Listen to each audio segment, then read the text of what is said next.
Belief in evolution is nothing more than a gut feeling. The National Center for Science Eradication supports teaching more bad science in the classroom. And of course, we read viewer feedback. This is still one of the most talked about shows on YouTube. This is Genesis Week.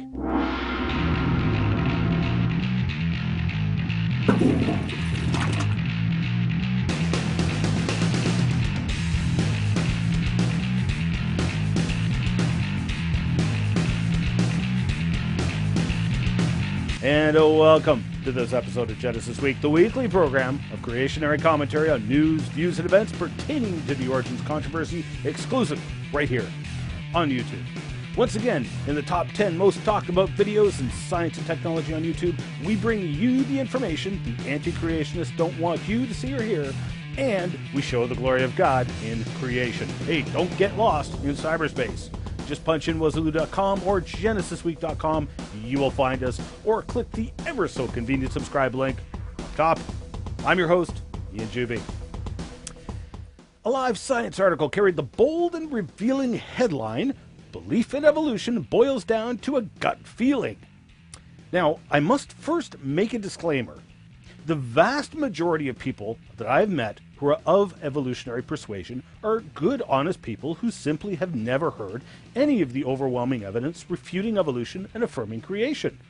After all, evolution has an army of judges, lawyers, and school policies to hide behind, and thus protect the masses from those inconvenient facts. Thus the reason for this program, to educate people on what they haven't been told. Now, dealing with this subject regularly, I, of course, run into many people who religiously cling to evolution in spite of the facts, not because of them. And so the Live Science article is an especially interesting read. The Live Science team was reporting on an article by Minsu Ha et al. In the Journal of Research in Science Teaching, available online for free. After waxing eloquently on how central and important evolution is to biology, the authors lament the fact that yet many, including biology teachers, do not accept evolutionary theory as an adequate explanation for the diversity and unity of life on Earth. And what has to be the ultimate irony, the authors never stop to ask questions like, do these people who understand biology perhaps have a good scientific reason to reject evolution? No. Instead, they go on to propose that people who accept or reject evolution do it based on gut feeling. The researchers never stop to consider their own psychological projection that they themselves are believing evolution strictly because their gut tells them so, and not because of any scientific fact.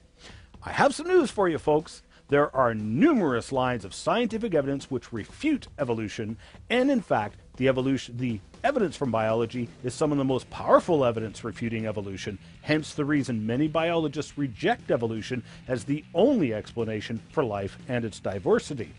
You know, people like geneticists Dr. Kevin Anderson, Dr. Gene Leitner, Dr. Jonathan Sanford, co-inventor of the gene gun, or Dr. Jerry Bergman, who holds 9 degrees, 2 of them PhDs. The good scientific reasons from biology that refute evolution and instead point to a creator are really too many to list. But some examples are the origin of life, codependency of systems in life, genetic entropy, irreducible complexity, the lack of biological mechanisms to produce new and useful genetic information, etc., etc. Never considering even once that evolutionary theory could possibly have problems, or heaven forbid, be wrong, the authors make an interesting comment. Educational research into acceptance of evolutionary theory will likely benefit from increased attention to non-conscious, intuitive cognitions that give rise to feeling of knowing or certainty. Translation? Meh. We don't have to have the facts to convince them. We just need to focus on putting on a convincing show. The National Center for Science Eradication has decided to take on global warming, now called climate change, because global warming was so thoroughly refuted it's gotten a bad name. Comparing global warming to creationism, the NCSE has decided to take on this battle in the schools. Basically, teachers in schools are feeling pressured to teach the controversy, in other words, teach the facts, of the alleged global warming, specifically the connection between human activity and global warming. This is not difficult to discredit. We had an ice age. We are no longer in an ice age. And the recession of the ice age had nothing to do with human activity. One good volcano emits more greenhouse gases than all the entire industrial world does in a year. The correlation between sunspot activity and global temperatures is staggering, and let us not forget the huge methane beds buried in the continental shelves around the world, which contain way more methane than all of the cow flatulations that McDonald's can produce. So it's to be expected that the NCSE would stand up for bankrupt science and help defend teachers against those who would like to see our children educated with actual facts instead of propaganda. It's interesting to note that the NCSE is a private organization, funded by private individuals with unknown motives and intentions. The NCSE has publicly supported open, flagrant bigotry in academia towards anyone who dares question evolution, and has spearheaded most of the legal wranglings in a desperate attempt to protect evolution from scientific scrutiny in our education system. This group has always targeted schools and specifically aimed their guns at propagandizing your children. Now, although they have science and education in their name, this is akin to the so-named Planned Parenthood, an organization which has nothing to do with planning or parenthood. It is clear that NCSE's actions are anti-science and anti-education. Real scientists don't seek court protection and mandate for their theories to be taught in our schools. And real science welcomes scrutiny. I welcome scrutiny in everything I say because I'm not afraid of the truth and the facts. Why does the NCSE so venomously fight scrutiny? Well, it's finally here, and the wait has been worth it. For those of you who caught my good friend Spike Becerras' Volume 1 of What You Aren't Being Told About Astronomy, he has just released Volume 2. It was more of the fantastic drinking from the fire hose information, revealing God's astounding handiwork, showing why there has to be a creator, and that the creator of the Bible is the most likely culprit. Many of those in the anti-creation community went into major damage control mode when Spike's first video came out, criticizing Spike personally on blogs and on YouTube, while never addressing the scientific points he made. Or worse, trying to respond to his points and making a bigger mess for the evolution of the solar system. In his latest video, he takes on the origin of stars and galaxies. One of the many points he makes is showing how every secular theory on the origin of stars and galaxies requires pre-existing stars. This video is only a few more nails in the coffin of the evolution of the astronomical bodies, and you can get your own copy from creationastronomy.com for a measly $15. I highly recommend the video, and I'm so looking forward to Volume 3. Homeschoolers, Carrie Jane Clark has a homeschool blog and is now holding a Think About It Thursday starting today, where she has a segment devoted to creation and homeschooling. I'll be the guest writer on the blog and will attempt to address common questions homeschoolers may have. Here's the link to her website right here.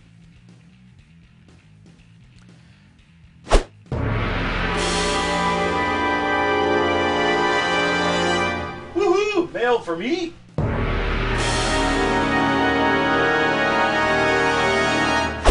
I was again impressed with the comments of Circus of Precision on YouTube, who posted dozens of very enlightening comments, which were met by a barrage of willfully blind individuals. Now, there's too many comments to repeat here. I'll simply encourage viewers to take a look, and I commend Circus of Precision, who apparently is not a young Earth creationist. I can only commend you for your diligence in educating those who do not want to be educated, and will simply remind you that you are being read by many others who are not commenting, but are paying close attention to how you have thoroughly and fearlessly decimated those who propound falsehoods.